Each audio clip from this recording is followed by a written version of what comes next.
ಅಯ್ಯಪ್ಪ ಭಕ್ತಾದಿಗಳಿಗೂ ನಿಮ್ಮ ಶಬರಿ ಸ್ವಾಮಿ ಮಾಡುವ ನಮಸ್ಕಾರಗಳು. ಇಂದಿನ ದಿವಸ ಶಬರಿಮಲೆಗೆ ಸಹಸ್ರಾರು ಕೋಟ್ಯಾದಿ ಸಂಖ್ಯೆಯಲ್ಲಿ ಯಾತ್ರಿಗಳು ಹೋಗುತ್ತಾ ಇದ್ದಾರೆ.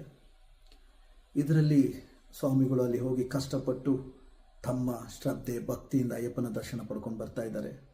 ಹೋದ ಸಲ ಇದೇ ಥರ ಹೋಗಬೇಕಾದ್ರೆ ಕೆಲವು ಸ್ವಾಮಿಗಳು ಕೇಳ್ತಾ ಇದ್ರು, ಸ್ವಾಮಿ ನಾವಲ್ಲಿ ನೋಡೋ ಅಯ್ಯಪ್ಪನ ವಿಗ್ರಹ ಯಾರು ಮಾಡಿದ್ದು, ಹೇಗೆ ಬಂತು ಅಂತ. ಇದರ ಬಗ್ಗೆ ಇವತ್ತು ಮಾಹಿತಿ ಕೊಡೋಣ, ಇವತ್ತು ಹಂಚಿಕೊಳ್ಳೋಣ ಅಂತ ನಿಮ್ಮ ಮುಂದೆ ಬಂದಿದ್ದೀನಿ. ಅಯ್ಯಪ್ಪ ಸ್ವಾಮಿ ವಿಗ್ರಹವನ್ನು 1950ರಲ್ಲಿ P.T. ರಾಜನ್ ಅಂತ ತಮಿಳುನಾಡಿನ ಒಬ್ಬ ಮಹಾನ್ ರಾಜಕಾರಣಿ, ಅವರು 1936ರಲ್ಲಿ ಅಂದಿನ ಕಾಲದಲ್ಲಿ ಮೊದಲನೇ ಮಿನಿಸ್ಟರ್ ಆಗಿದ್ದರು. ಆವಾಗ ಅದನ್ನು ಮೆಡ್ರಾಸ್ ಪ್ರೆಸಿಡೆನ್ಸಿ ಅಂತ ಹೇಳ್ತಾ ಇದ್ರು. ಆಗಿನ ಕಾಲದಲ್ಲಿ ಅವರು ಅಲ್ಲಿ ತಮಿಳುನಾಡಿನಲ್ಲಿ ಈ ವಿಗ್ರಹವನ್ನು ಮಾಡಿಸಿದರು. ಯಾಕೆ ಮಾಡಿಸಿದ್ರು ಅಂತ ಕೇಳಿದ್ರೆ, 1950ರ ಸಂದರ್ಭದಲ್ಲಿ ಶಬರಿಮಲೆಯಲ್ಲಿ ಒಂದು ದೊಡ್ಡ ಬೆಂಕಿಯಾಗಿ ದೇವಸ್ಥಾನ ಬೆಂಕಿಗೆ ತುತ್ತಾಗಿ ಹೋಗಿತ್ತು. ಅವತ್ತು ಅಲ್ಲಿದ್ದ ಆಗಿನ ಕಾಲದ ವಿಗ್ರಹ ಅಂದರೆ ಪರಶುರಾಮರು ಮಾಡಿದ ವಿಗ್ರಹ ಅವತ್ತು ಸ್ವಲ್ಪ ಹಾನಿ ಉಂಟಾಯಿತು.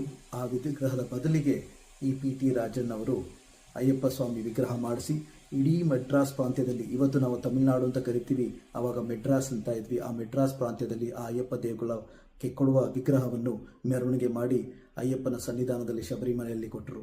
ಆ ದೇವರ ವಿಗ್ರಹ ಪಂಚಲೋಕದಲ್ಲಿ ಮಾಡಿದ್ದು ಇವತ್ತು ನಮ್ಮೆಲ್ಲರಿಗೂ ಕಣ್ತುಂಬ ನಾವು ಕೇಳಿದ್ದನ್ನು ಈಡೇರಿಸಿಕೊಡ್ತಾ ಕಣ್ತುಂಬ ದರ್ಶನ ಕೊಟ್ಟು ನಮಗೆಲ್ಲರಿಗೂ ಭಾಗ್ಯ ಕೊಡ್ತಾ ಇದ್ದಾರೆ. ಇಂದಿನ ಸಂದರ್ಭದಲ್ಲಿ ಆ P.T. ರಾಜನ್ ಸ್ವಾಮಿಯನ್ನು ನಾವು ಮರೆಯಬಾರದು. ಅವರ ಮಗ ಇಂದಿಗೂ ಮಿನಿಸ್ಟರ್ ಆಗಿದ್ದಾರೆ. ಈಗಿನ ಸರ್ಕಾರದಲ್ಲಿ ಅವರು ಮಿನಿಸ್ಟರ್, ಅವರು ಪಳನಿವೇಲ್ ರಾಜನ್ ಅಂತ P.T. ರಾಜನ್ ಕರೆಯದಾರ, ಅದೇ ಥರ ಅವರಿಗೂ ಹೆಸರು. ಮಧುರೈ ಪ್ರಾಂತ್ಯದವರು. ಅವರು ಈಗಿನ ಸರ್ಕಾರದಲ್ಲಿ ಅಲ್ಲಿ ಮಿನಿಸ್ಟರ್ ಆಗಿದ್ದಾರೆ. ಸೊ ಆ ಅಯ್ಯಪ್ಪನ ವಿಗ್ರಹನ ಕತೆ ಬಹಳ ಕುತೂಹಲ ಅಂದರೆ ಯಾಕೆ ಬೆಂಕಿಗೆ ಆಹುತ ಆಯಿತು ಶಬರಿಮಲೆ ಅನ್ನೋದನ್ನು ಅವತ್ತಿನಿಂದ ಇವತ್ತುವರೆಗೂ ಒಂದು ಕುತೂಹಲಕಾರಿಯಾಗೇ ಇದೆ. ಆದರೆ ನಮಗೆ ಸಿಕ್ಕಿದ್ದು ಅದಾದ ಮೇಲೆ ಒಂದು ಪಂಚಲೋಕದ ವಿಗ್ರಹ. ಆ ಚಂದದ ಮುದ್ದಾದ ಅಯ್ಯಪ್ಪನ ದರ್ಶನ ನಾವು ಮಾಡಬೇಕಾದ್ರೆ ಆ P.T. ರಾಜನ್ ಸ್ವಾಮಿಯನ್ನು ಒಂದು ಸಲ ನೆನೆಸೋಣ. ತಮ್ಮೆಲ್ಲರಿಗೂ ಅಯ್ಯಪ್ಪನ ಅನುಗ್ರಹ ಸದಾ ಇರಲಿ. ಇನ್ನೂ ಹಲವು ಮಾಹಿತಿಗಳು, ಇನ್ನೂ ಹಲವು ಪ್ರಶ್ನೆಗಳು ನನಗೆ ದೂರವಾಣಿಯಿಂದ ಕೇಳ್ತಾ ಇದ್ದಾರೆ ಸ್ವಾಮಿಗಳು. ಅವರಿಗೆ ಹೇಳಿದ ಉತ್ತರವನ್ನು ನಾನು ತಿಳಿದದ್ದು, ನನ್ನ ಗುರುಸ್ವಾಮಿಗಳಿಂದ ತಿಳಿದಿದ್ದನ್ನು ನಿಮ್ಮ ಮುಂದೆ ಹಂಚುತ್ತಾ ಇರ್ತೇನೆ. ಅಲ್ಲಿವರೆಗೆ ಎಲ್ಲರಿಗೂ ಒಳ್ಳೆಯದಾಗಲಿ. ಓಂ ಸ್ವಾಮಿಯೇ ಶರಣಮಯ್ಯಪ್ಪ, ಓಂ ಸ್ವಾಮಿಯೇ ಶರಣಮಯ್ಯಪ್ಪ, ಓಂ ಸ್ವಾಮಿಯೇ ಶರಣಮಯ್ಯಪ್ಪ.